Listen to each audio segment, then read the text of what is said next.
কেমন আছো সবাই? আশা করছি সবাই খুব ভালো আছো। আজকে তোমাদের সাথে একটা টিফিনের রেসিপি শেয়ার করতে চলে এসেছি। ভেজিটেবলস দিয়ে এত সুন্দর একটা হেলদি টিফিনের রেসিপি শেয়ার করব, যেটা সন্ধ্যাবেলাতে ইজিলি তোমরা বানিয়ে খেতে পারবে। চলো তাহলে রেসিপিটি শুরু করা যাক। প্রথমেই 3টে সেদ্ধ আলু নিয়েছি।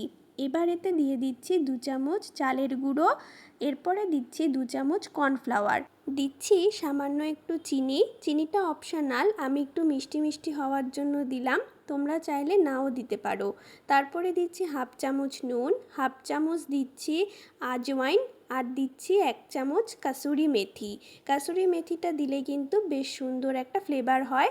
এবার হাত দিয়ে আলুটাকে চটকে চটকে মেখে নেব। আলুটা কিন্তু একদম স্মুথভাবে মাখতে হবে, একটুও যেন দানা না থাকে। আর চাইলে তোমরা আলুটাকে গ্রেট করেও দিতে পারো, তাতে কিন্তু বেশ ভালোভাবে মাখা হয়।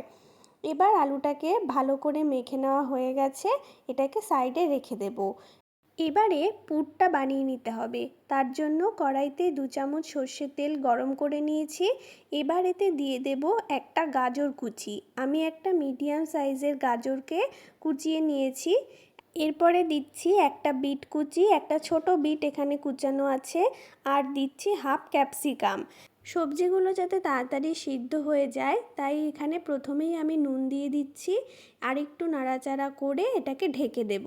বিট গাজর সিদ্ধ হতে বেশ কিছুটা টাইম লাগে, তাই একটু সময় ধরেই সিদ্ধ করতে হবে। এখানে ঢাকা দিয়ে এবার আমি পেঁয়াজ কুচিয়ে নিচ্ছি। একটা মিডিয়াম সাইজের পেঁয়াজকে কুচিয়ে নিলাম। আর লাগবে একটা টমেটোটাও পুরোটাই লেগে যাবে, ছোট ছোট স্লাইস করে কেটে নিয়েছি। এবার দেখি কতটা সিদ্ধ হলো। সবজির ঢাকাটা খুলে আর একটু নাড়াচাড়া করে দিলাম। অর্ধেকটা সিদ্ধ হয়েছে, আরও সিদ্ধ হওয়া বাকি আছে। এই সময়তেই টমেটো আর পেঁয়াজ কুচিটা দিয়ে দিচ্ছি, আর একটু দিচ্ছি সামান্য লঙ্কা কুচি, একটু ঝালের জন্য। আগেও একটু দিয়েছিলাম, এখন আবার আরেকটু দিলাম। ঝালটা তোমাদের স্বাদ অনুযায়ী তোমরা দেবে। আর একটু নাড়াচাড়া করে এটাকে আরও কিছুক্ষণের জন্য ঢেকে রেখে দেব, ভালো করে সিদ্ধ হওয়ার জন্য।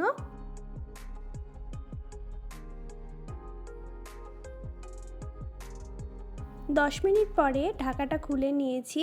এবার সবজিটা আরেকটু নাড়াচাড়া করে নিচ্ছি। সবজিটা ভালো সিদ্ধও হয়ে গেছে, কিন্তু সবজিটা বেশ মাখা মাখা হচ্ছে না, তাই এটার মধ্যে বাইন্ডিংয়ের জন্য দিয়ে দিচ্ছি 1 চামচ কর্নফ্লাওয়ার।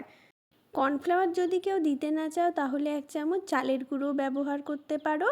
আর এবার সবজিটাকে খুন্তি দিয়ে একটু ঘেটে দিচ্ছি, যাতে বেশ মাখা মাখা ব্যাপারটা হয়। আর গ্যাসের ফ্লেমটাকে এই সময়তে আমি হাইতে করে দিয়েছি। এবার সবজিটাকে নাড়াচাড়া দিয়ে একদম শুকিয়ে মাখা মাখা করে নেব।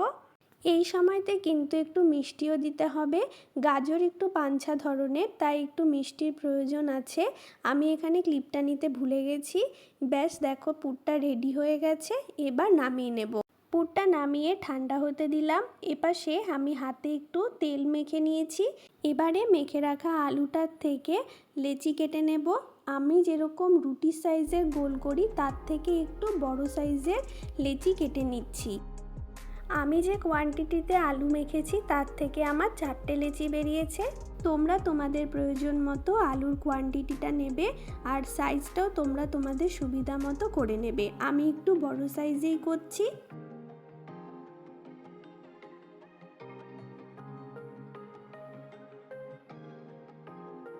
প্রত্যেকটা লেচিকে গোল গোল করে শেপ করে রেখে দিলাম।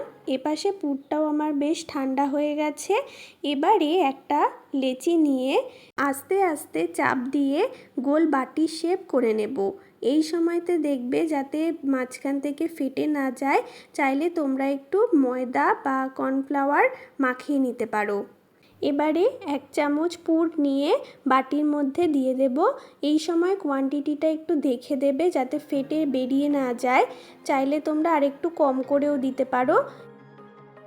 এবারে লেচিটার চারদিকটা এক জায়গায় এনে মুখটাকে বন্ধ করে দেব।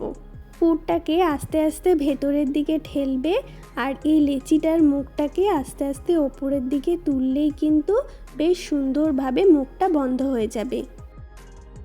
দেখো কত সহজেই এটা হয়ে গেল। খুব একটা কঠিন ব্যাপার কিছুই না, শুধু আলুটার জন্যই পুরটা বেশ একটু নরম হয়ে যাচ্ছে। আর অবশ্যই তোমরা এই সময়তে একটু ময়দা বা কর্নফ্লাওয়ার মাখিয়ে নেবে, তাহলে আর ফেটে যাওয়ার ভয় থাকবে না।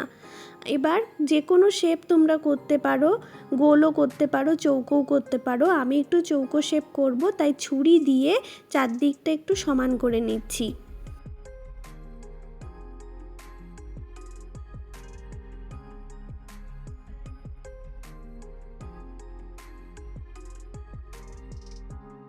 দেখো একটা রেডি হয়ে গেছে, একটু হাতে তুলে দেখাচ্ছি। দেখো কতটা সুন্দর লাগছে না দেখতে। এইভাবে আমি বাকিগুলো তৈরি করে নিচ্ছি। এবার এগুলো ভাজার জন্য একটা ফ্রাইং প্যানে কিছুটা সাদা তেল গরম করতে বসিয়ে দিয়েছি। আমি এগুলো শ্যালো ফ্রাই করব, তোমরা চাইলে ডিপ ফ্রাইও করতে পারো। একবারেই সবগুলো ছেড়ে দিলাম। আর গ্যাসের ফ্লেমটাকে এই সময়তে আমি লো টু মিডিয়ামে রেখেছি। আস্তে আস্তে ভাজা হলেই বেশ একটু ক্রিস্পি হবে। এক পিঠ ভাজা হয়ে গেছে, এবার উল্টে দিলাম।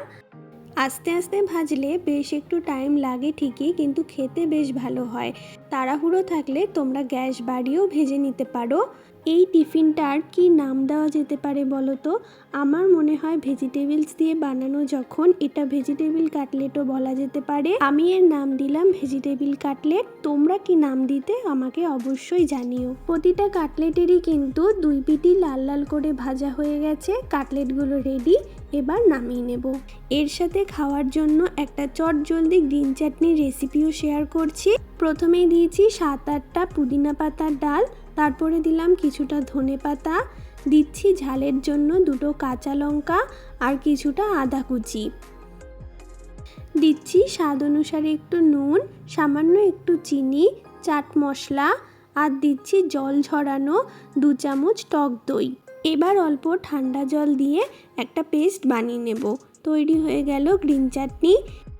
এখন আর কোনো কথা নয়, গরম গরম পরিবেশন করো ভেজ কাটলেট, তার সাথে সুন্দর একটা টক ঝাল মিষ্টি গ্রিন চাটনি, সাথে রয়েছে কুচনো স্যালাড। কেমন লাগলো আজকে আমার এই টিফিনের রেসিপিটি অবশ্যই আমাকে কমেন্ট করে জানিও। আর ভালো লাগলে একটা লাইক করে দিও। অবশ্যই কিন্তু এই রেসিপিটি একবার বাড়িতে বানিও। কেমন লাগলো আমাকে সেটা কমেন্টে কিন্তু বলে যেও। আজকের মতন তবে টাটা, দেখা হচ্ছে নতুন কোনো রেসিপির সাথে।